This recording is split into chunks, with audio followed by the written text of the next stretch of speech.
नमस्ते।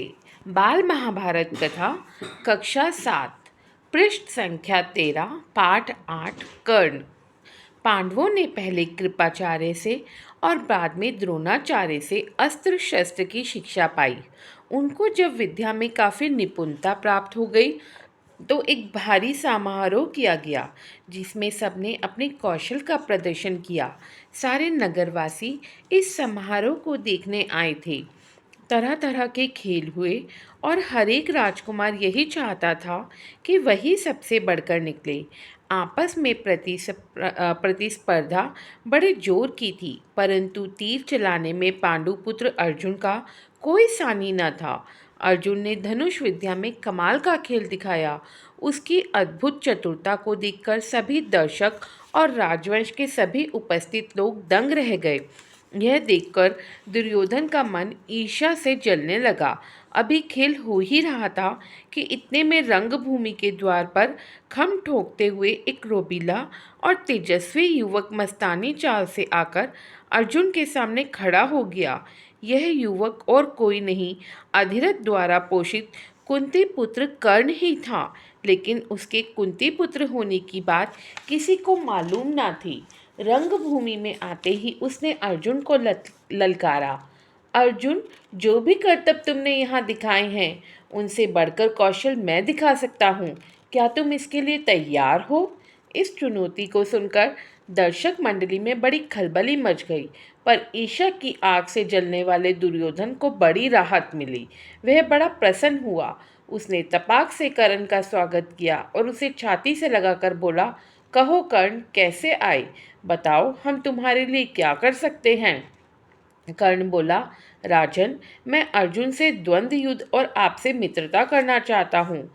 कर्ण की चुनौती को सुनकर अर्जुन को अब बड़ा तैश आया। वह बोला, कर्ण, सभा में जो बिना बुलाए आते हैं और जो बिना किसी के पूछे बोलने लगते हैं वे निंदा के योग्य होते हैं। यह सुनकर कर्ण ने कहा, अर्जुन, यह उत्सव केवल तुम्हारे लिए ही नहीं मनाया जा रहा है। सभी प्रजाजन इसमें भाग लेने का अधिकार रखते हैं। व्यर्थ डिंगे मारने से क्या फायदा? चलो तीरों से बात कर लें। जब कर्ण ने अर्जुन को यूं चुनौती दी तो दर्शकों ने तालियां बजाई। उनके दो दल बन गए। एक दल अर्जुन को बढ़ावा देने लगा और दूसरा कर्ण को। इसी प्रकार वहां इकट्ठी स्त्रियों के भी दो दल बन गए। कुंती ने कर्ण को देखते ही पहचान लिया और भय तथा लज्जा के मारे मूर्छित सी हो गई। उसकी यह हालत देखकर विदुर ने दासियों को बुलाकर उसे चेत करवाया। इसी बीच कृपाचार्य ने उठकर कर्ण से कहा, अज्ञात वीर, महाराज पांडु का पुत्र और कुरुवंश का वीर अर्जुन तुम्हारे साथ द्वंद्व युद्ध करने के लिए तैयार है, किंतु तुम पहले अपना परिचय तो दो। तुम कौन हो? किसके पुत्र हो? किस राजकुल को तुम विभूषित करते हो? द्वंद्व युद्ध बराबर वालों में ही होता है। कुल का परिचय पाए बगैर राजकुमार कभी द्वंद्व करने को तैयार नहीं होते। कृपाचार्य की यह बात सुनकर कर्ण का स्वर झुक गया। कर्ण को इस तरह देखकर दुर्योधन उठ खड़ा हुआ और बोला, अगर बराबरी की बात है तो मैं आज ही कर्ण को अंग देश का राजा बनाता हूँ। यह कहकर दुर्योधन ने तुरंत पितामह भीष्म एवं पिता धृतराष्ट्र से अनुमति लेकर वहीं रंगभूमि में ही राज्य अभिषेक की सामग्री मंगवाई और कर्ण का राज्य अभिषेक करके उसे अंग देश का राजा घोषित कर दिया। इतने में बूढ़ा सारथी अधिरथ, जिसने कर्ण को पाला था, लाठी टेकता हुआ और भय के मारे कांपता हुआ सभा में प्रविष्ट हुआ। कर्ण, जो अभी अभी अंगदेश का नरेश बना दिया गया था, उसको देखते ही धनुष नीचे रखकर उठ खड़ा हुआ और पिता मानकर बड़े आदर के साथ उसके आगे सिर नवाया। बूढ़े ने भी बेटा कहकर उसे गले लगा लिया। यह देखकर भीम खूब कहा मारकर हंस पड़ा और बोला, सारथी के बेटे, धनुष छोड़कर हाथ में चाबुक लो, चाबुक, वही तुम्हें शोभा देगा। तुम भला कब से अर्जुन के साथ द्वंद्व युद्ध करने के योग्य हो गए? यह सब देखकर सभा में खलबली मच गई। इस समय सूरज भी डूब रहा था, इस कारण सभा विसर्जित हो गई। मशालों और दीपकों की रोशनी में दर्शक वृंद अपनी अपनी पसंद के अनुसार अर्जुन, कर्ण और दुर्योधन की जय बोलते जाते थे।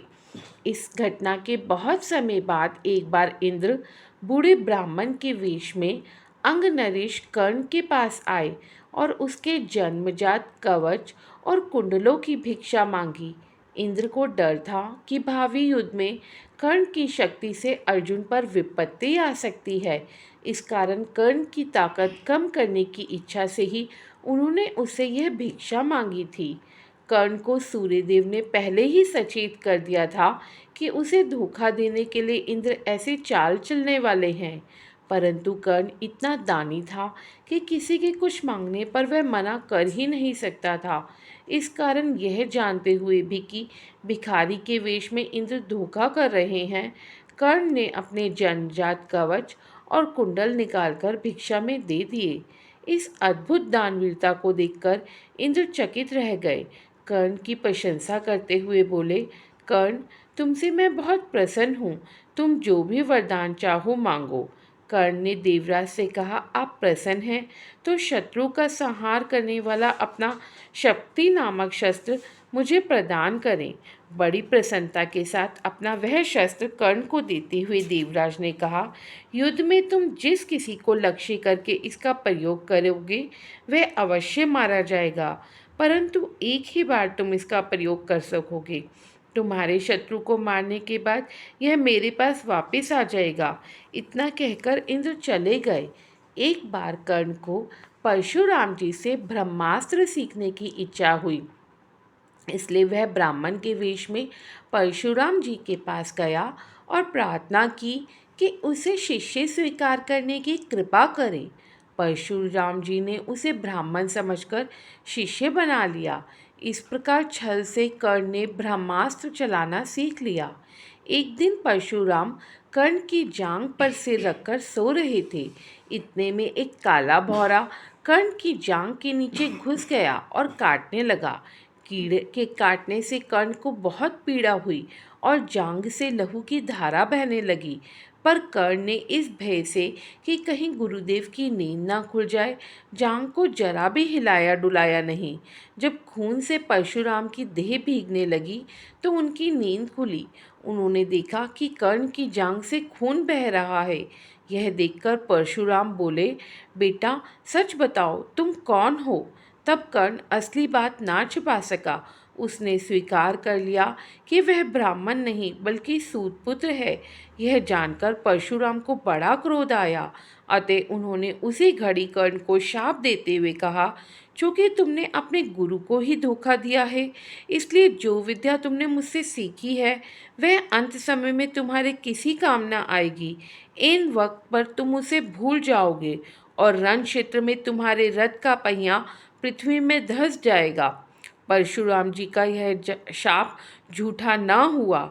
जीवन भर कर्ण को उनकी सिखाई हुई ब्रह्मास्त्र विद्या याद रही, पर कुरुक्षेत्र के मैदान में अर्जुन से युद्ध करते समय कर्ण को वह याद ना रही। दुर्योधन के घनिष्ठ मित्र कर्ण ने अंत समय तक कौरवों का साथ ना छोड़ा। कुरुक्षेत्र के युद्ध में भीष्म तथा आचार्य द्रोण के आहत हो जाने के बाद दुर्योधन ने कर्ण को ही कौरव सेना का सेनापति बनाया था। कर्ण ने 2 दिन तक अद्भुत कुशलता के साथ युद्ध का संचालन किया। आखिर जब शापवश उसके रथ का पहिया जमीन में धंस गया और वह धनुष बाण रखकर जमीन में धंसा हुआ पहिया निकालने का प्रयत्न करने लगा, तभी अर्जुन ने उस महारथी पर प्रहार किया। माता कुंती ने जब यह सुना तो उसके दुख का पार ना रहा। धन्यवाद। नमस्ते।